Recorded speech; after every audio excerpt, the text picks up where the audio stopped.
c'est bien sûr un...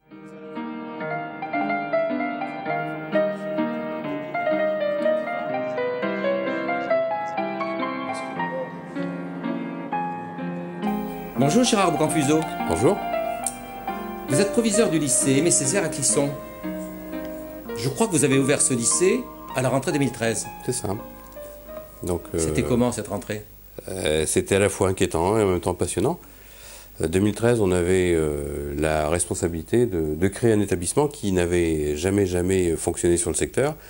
Donc il fallait à la fois intégrer des équipes qui venaient d'horizons divers et puis en même temps commencer à réfléchir à une sorte de projet collectif qui pouvait porter l'ensemble des partenaires qui ont veillé à la création de cet établissement. Alors c'est quoi aujourd'hui ce lycée?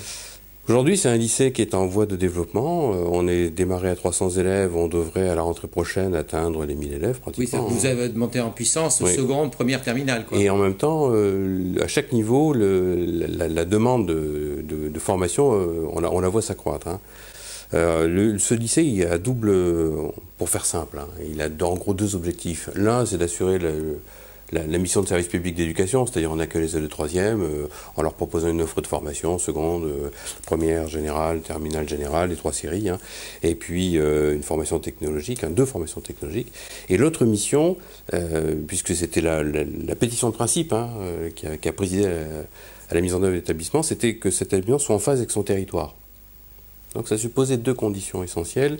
La première, c'était de réfléchir à une offre de formation qui permettait d'irriguer le territoire aussi bien dans le cadre de la formation initiale sous statut scolaire, donc du CAP, du Bac Pro, voire du BTS, mais aussi d'offrir, en lien avec le réseau des entreprises, en gros avec le tissu économique local, des éléments de dialogue en permettant d'accompagner l'entreprise dans sa recherche d'innovation, par exemple, par le biais de la formation continue, et aussi de répondre à l'offre de formation, ou par l'offre de formation initiale en apprentissage.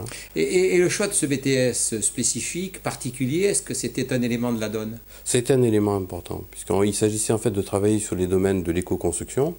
Et parler d'éco-construction lorsqu'on est économiste, c'est un élément important. Et ce qui nous paraissait aussi important, c'était d'intégrer dans ce parcours de formation centré sur l'éco-construction des éléments qui avaient trait aux nouvelles technologies.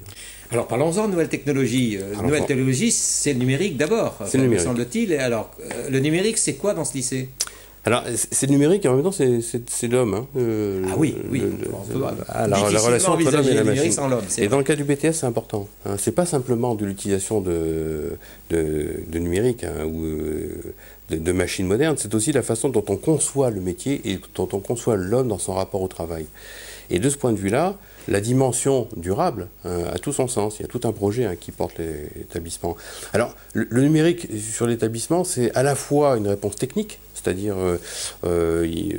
vous l'avez peut-être vu, on a à la fois des ordinateurs, disons, plus classiques, et puis en même temps des clients, ce qu'on appelle des clients légers, pour des applications qui sont moins consommatrices de mémoire. Qui est une démarche, qui est une solution technique qui a été choisie aussi par la région Absolument, des Pays de la Loire. Dans un souci aussi d'efficacité, puisque ça permet... d'efficience, d'efficience, oui. Et lorsqu'il s'agit par exemple de mettre à jour un système, plutôt que de le faire poste à poste, on a 500 postes, voilà, par le biais... Alors l'intérêt pour nous, c'était aussi de faire en sorte que cet outil rende la vie au quotidien plus interactive et plus pratique. Donc l'espace numérique du travail, puisque l'objectif c'est un peu ça, c'est de faire en sorte que ces machines nous ouvrent un espace numérique de travail, à la fois pour l'aspect administratif, vie scolaire, gestion d'établissement, ce qu'on connaît de manière assez classique. Ça va de la gestion des notes jusqu'à la gestion des absences, voire tout le système de communication et d'échange entre les différentes composantes de la communauté.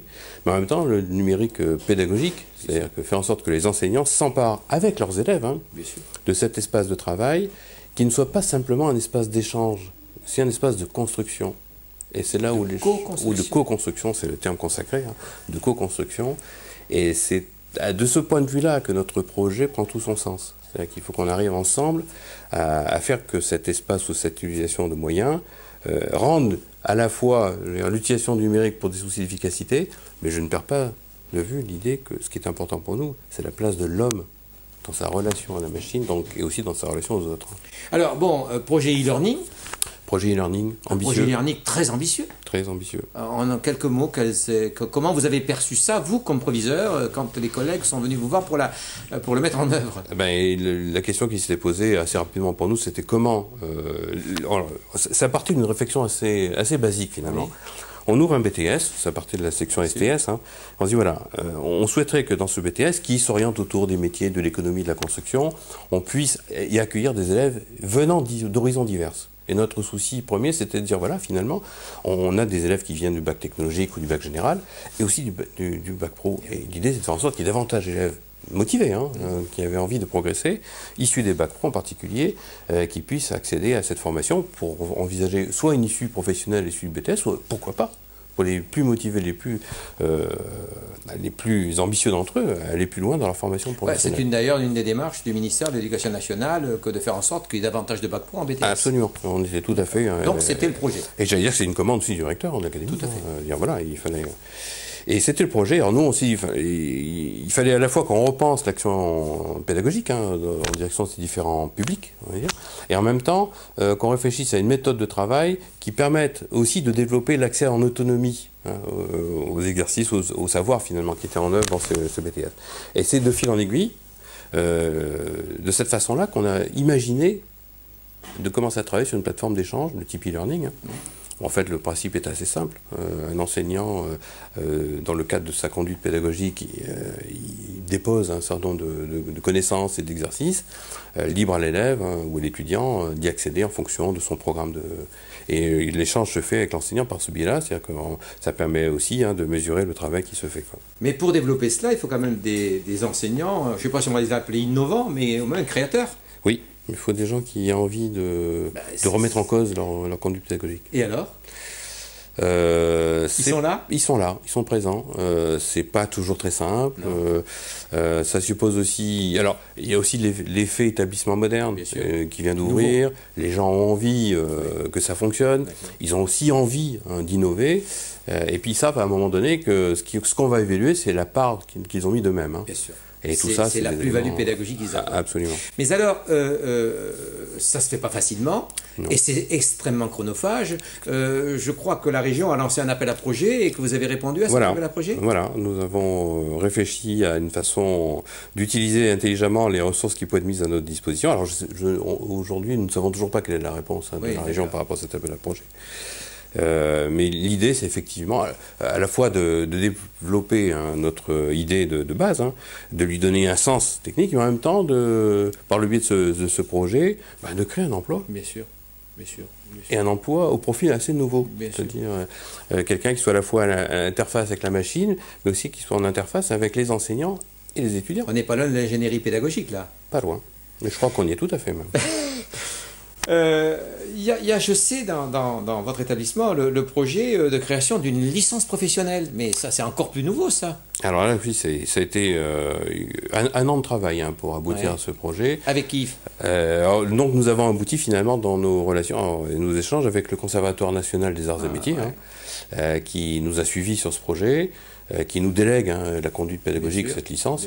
Et alors l'idée, c'est pour ça tout à l'heure on parlait de la dimension humaine, l'idée novatrice dans cette licence économie de la construction, puisque en fait elle vient couronner un parcours BTS. Mais l'idée c'est d'intégrer une approche, donc c'est une licence économie de la construction spécialiste modèle numérique ou BIM.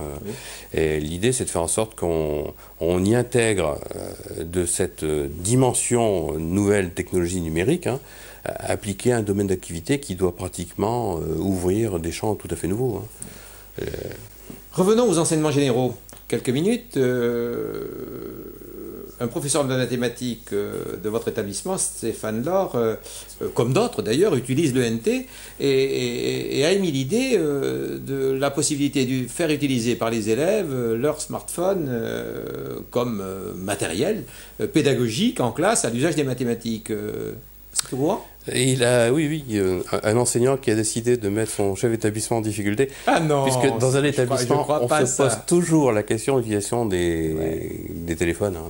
Et de son aspect juridique, je dirais. Son aspect. Et alors ? Je crois que ce qui compte dans cette opération, c'est pas tant l'aspect réglementaire que l'innovation et l'intérêt que peuvent avoir les élèves à faire des mathématiques en utilisant finalement leur objet ou leur outil quotidien.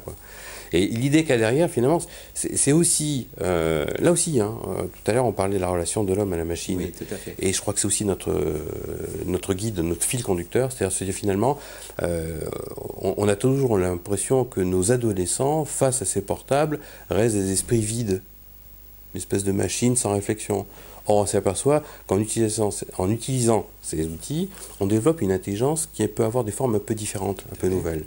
Et on se dit finalement, c'est peut-être ça, sur cet aspect-là des choses qu'on peut se retrouver, nous, les pédagogues, et ces jeunes qui sont en demande de connaissances, ils y vont spontanément au-devant de cette connaissance. Objet de recherche pour le lycée? Totalement. Avec des difficultés qu'il va falloir aplanir. Merci beaucoup, Gérard Beaugrand-Fuseau. Plaisir était pour moi.